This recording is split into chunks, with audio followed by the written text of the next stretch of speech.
Welcome to Coffee and Real Estate. Good Monday morning, everybody. All right.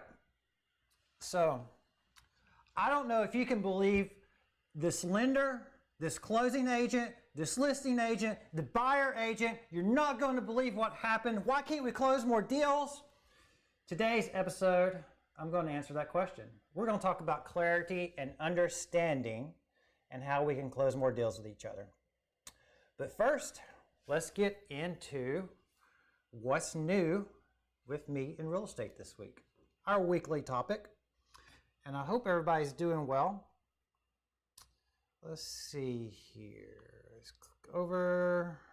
See if I get everything set up correctly. Look at that. I do. So, what's new with me in real estate? Well, on the personal side, I recommend you check out Burgess Falls. This is a wonderful, wonderful place in Sparta, Tennessee. And you can actually kayak right up to this waterfall. It's this giant, massive waterfall.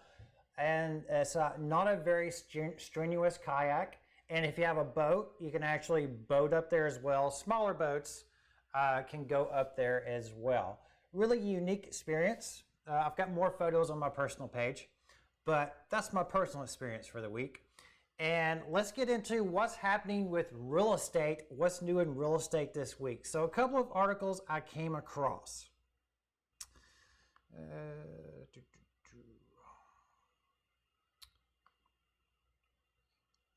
Not that one. Let's see here. Okay, so why commercial real estate lending may never be the same. Basically, with the pandemic, a few things have changed in the workforce. One, more people are working from home. Two, a lot of businesses were shut down. And all of this affects commercial real estate. So this article is on the Motley Fool, and it goes into some of the reasons that commercial lending and how lenders look at commercial real estate may change as we go forward. So it's a very interesting article. I recommend you check it out. Office space is an area that could be disrupted due to the work at home, other commercial areas. So lots of stuff going on with that. Good article to check out. And then the next one, which was really interesting, was what will the post-crisis trends be in real estate? So this article, a couple of interesting things. One, real estate is a defensive investment for a lot of people. Some people go to gold, but real estate is also a good investment to diversify, and also it's a good hedge against inflation, because if inflation kicks in, real estate prices go up with that. So that's one. Two, in China, divorces went up. So this article noted that it's curious to see if that trend is going to take place in the U.S. And of course, divorces have a lot of consequences when it comes to real estate. And then it goes into the new definition of luxury. And it's a good, quick little article. There's a few other things in here that I recommend checking out. So check those articles out. And let's go back to our slideshow here.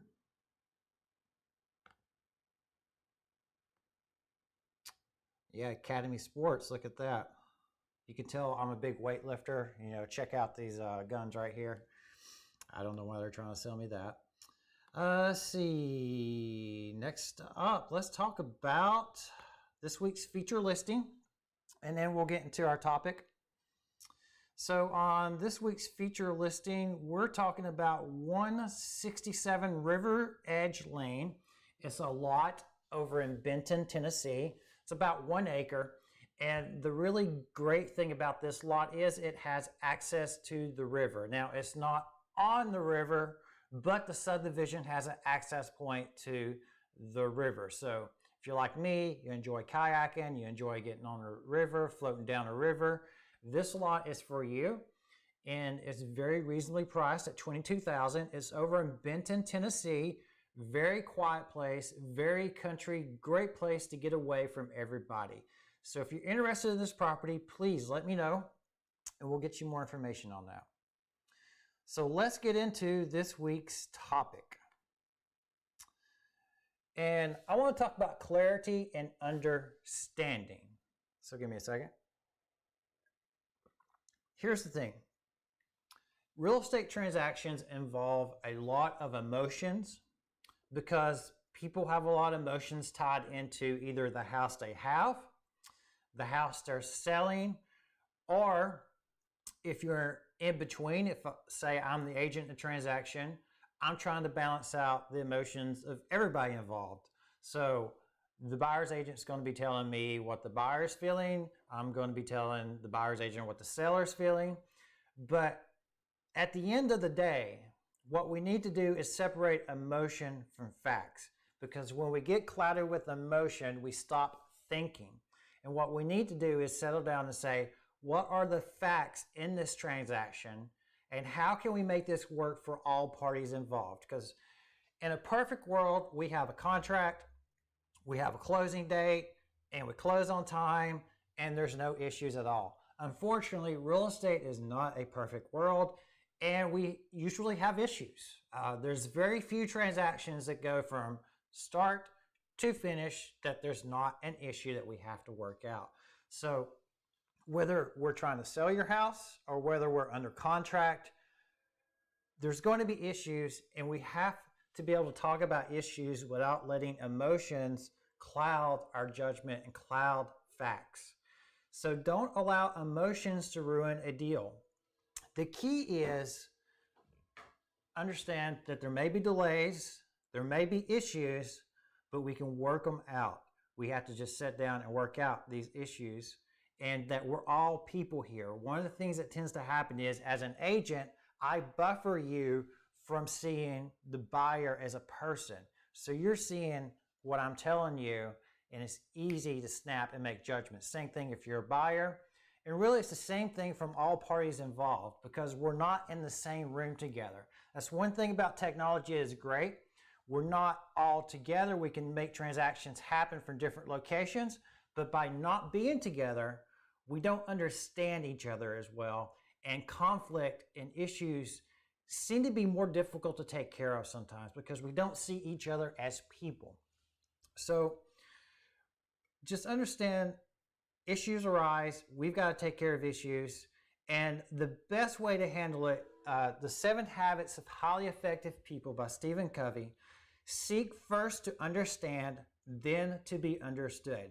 So try to understand the other person's point of view before making a judgment, before trying to impose your viewpoint. See what the other person is trying to say. So if a buyer has to extend closing, why are they extending closing? What's the circumstances for extending closing? Try to understand where they're coming from. And then try to take in the information, process it, and still come together for a win-win solution. That's what we're after, is win-win. So we want both parties to work together to reach a solution. If one party is losing, that's no good. Both parties need to come together, work together, and make transactions happen together. So try to see what the other person is trying to say. And then after you understand their viewpoint, come back across and try to work together with your position and make it work as two humans coming together to make something happen. As a collective, we are a wonderful, wonderful group of people when we work together as a collective. When we're divisive, it's very difficult. Real estate transactions will highlight this all day long. So seeking first to understand, then to be understood, and then working together for win-win transactions. That's two of the key things I can recommend. And then I can also recommend a book called Crucial Conversations.